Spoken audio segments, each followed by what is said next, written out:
ইসলামী ছাত্র শিবির শুধুমাত্র একটি ছাত্র সংগঠন, একটি ছাত্র রাজনীতির নাম নয়, বরং ইসলামী ছাত্র শিবির একটি স্বতন্ত্র শিক্ষা প্রতিষ্ঠান। একটি শিক্ষা প্রতিষ্ঠানে ক্লাস থাকে, এখানেও ক্লাস রয়েছে। এখানে প্রথমে সমর্থক হইতে হয়, কর্মী হইতে হয়, সাথী হইতে হয়, সদস্য হইতে হয়। এরপরে তাকে উচ্চতর সিলেবাস, সদস্য হওয়ার পরে থেমে যায় না, বরং তাকে একটা রাস্তা দেখিয়ে দেওয়া হয়। সেই রাস্তা হচ্ছে জ্ঞানের চূড়ান্ত শীর্ষ জায়গায় নিজেকে নিয়ে যাওয়ার জন্য আপ্রাণ প্রচেষ্টা চালিয়ে যাওয়া। সেই রাস্তা মানে হচ্ছে সিরাতুল মুস্তাকিমের পথে নিজের জ্ঞান আমলকে সমৃদ্ধ থেকে সমৃদ্ধ এবং এটার একটা উচ্চতর মানে নিজেকে পৌঁছে নেয়া। এটার নাম হলো ইসলামী ছাত্র শিবিরের ক্লাস। এখন আসেন, ইসলামী ছাত্র শিবিরের সিলেবাস আছে? আছে, আছে। এই সিলেবাসে কি আছে? এই সিলেবাসে একজন ছাত্রকে তার এই দুনিয়ার শ্রেষ্ঠত্ব অর্জন করার জন্য, রব্বানা আতিনা ফিদ দুনিয়া হাসানা, এই দুনিয়ার কল্যাণ অর্জনের জন্য যা কিছু প্রয়োজন, যা কিছু জানা প্রয়োজন, তার ইতিহাস জানা প্রয়োজন, ইতিহাস আছে। তার ভূগোল জানা প্রয়োজন, ভূগোল আছে। তার অর্থনীতি জানা প্রয়োজন, অর্থনীতি আছে। তার সায়েন্স জানা প্রয়োজন, সায়েন্স আছে। তার শিল্পকলা সাহিত্য জানা প্রয়োজন, এখানে সমাহার রয়েছে। প্রিয় ভাই, এরপর এখানে ক্লাসের ব্যবস্থা আছে, আছে, আছে। কি ক্লাস? কোরআন ক্লাস। আমরা বলতেছি কোরআন ক্লাস, কোরআন তালিম। একজন মুমিন হিসেবে, একজন ইমানদার হিসেবে একজন ছাত্রের তার কোরআনকে জানা, কোরআনকে বোঝা, কোরআনকে হৃদয়ঙ্গম করা, আফালা ইয়াতাদাব্বারুনাল কোরআন, এই আয়োজন ছাত্র শিবির নামক শিক্ষা প্রতিষ্ঠানে আছে।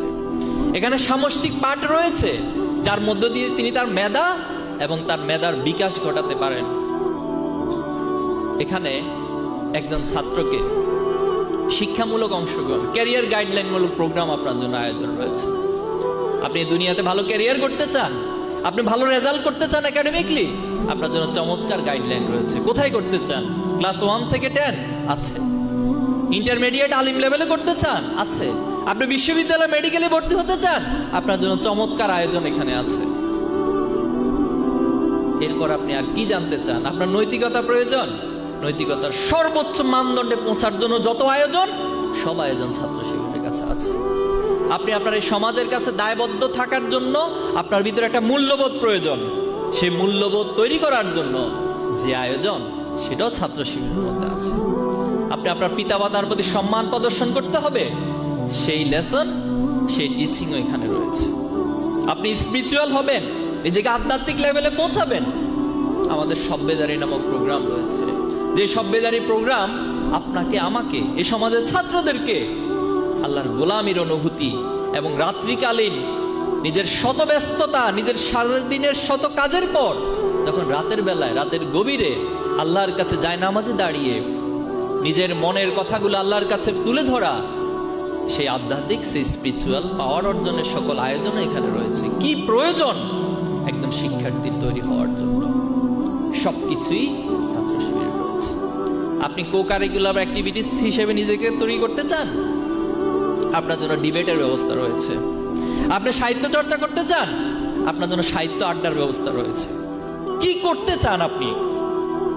এত চমৎকার একটা শিক্ষা প্রতিষ্ঠান, এত বড় একটা নিয়ামত বাংলাদেশের এই জমিনে আল্লাহ তাআলা কিছু ভাইয়ের মাথা থেকে, কিছু ভাইয়ের চিন্তা থেকে আজকে আমরা নিয়ামত ভোগ করছি। কিন্তু দুর্ভাগ্য হলো সত্য, গত 15টি বছর বা তার আগেও অসংখ্যভাবে, বিভিন্নভাবে, বিভিন্ন ট্যাগিং এর মাধ্যমে, বিভিন্ন অপবাদের মাধ্যমে ছাত্র শিবিরকে মোকাবেলা করা হয়েছে। কিন্তু সেই মোকাবেলার ফলাফল কি দাঁড়িয়েছিল? সেই মোকাবেলা যারা করেছে আজকে কি তারা পরাজিত হয়েছে, নাকি ছাত্র শিবির পরাজিত হয়েছে? কারা পরাজিত হয়েছে? তারা পরাজিত হয়েছে। তারা পরাজিত হয়ে পালিয়ে গেছে। আমরা তাদেরকে পালাই যেতে বলি নাই, অথবা আমাদের কোনো দাবির মধ্যে পালাই যাওয়ার কথাটা ছিল না। আমাদের দাবি ছিল, আপনারা আপনাদের ভুল স্বীকার করেন, আপনারা আপনাদের অন্যায় থেকে ফিরে আসেন, আপনারা ভালো মানুষ হিসেবে নিজেদেরকে সমাজে উপস্থাপন করেন, আর সর্বশেষ গিয়ে বলা হয়েছে আপনি পদত্যাগ করেন। কিন্তু আপনি পালাই চলে গেছেন কেন? তাহলে এটা হচ্ছে নৈতিক পরাজয়। মানুষের যখন অসত্য দিয়ে, অন্যায় দিয়ে সমাজকে পরিচালনা করে, তার ভিতর নৈতিক পরাজয় বরণ করতে হয়, তার ভিতর নৈতিক পরাজয় ঘটে। এবং সেটাই আমরা দেখছি আজকে ছাত্রলীগের 15 বছরের অপরাজনীতি, অপশাসনের কারণে ফ্যাসিজম কায়েমের কারণে আজকে সাধারণ ছাত্রদের মাঝে ছাত্র রাজনীতিটা একটা ভীতি আতঙ্কের নাম হয়ে গেছে। অথচ তারা ছাত্র শিবির নামক যে এক চমৎকার পরিবেশ, শিক্ষার প্রতিষ্ঠান, এই চমৎকার সুযোগটা তারা কখনো পায় নাই। ইনশাআল্লাহ আগামী দিনে আপনাদের হাত ধরে, এই কর্মী ভাইদের হাত ধরে এই সমাজের ছাত্রদেরকে বুঝাইতে হবে যে ছাত্র শিবির কি পরিমাণ, কোন মানের শিক্ষা প্রতিষ্ঠান, এবং ছাত্র শিবির কোন মানের কর্মী, দায়িত্বশীল এবং সমাজের ভালো মানুষ তৈরি করে। পারবেন?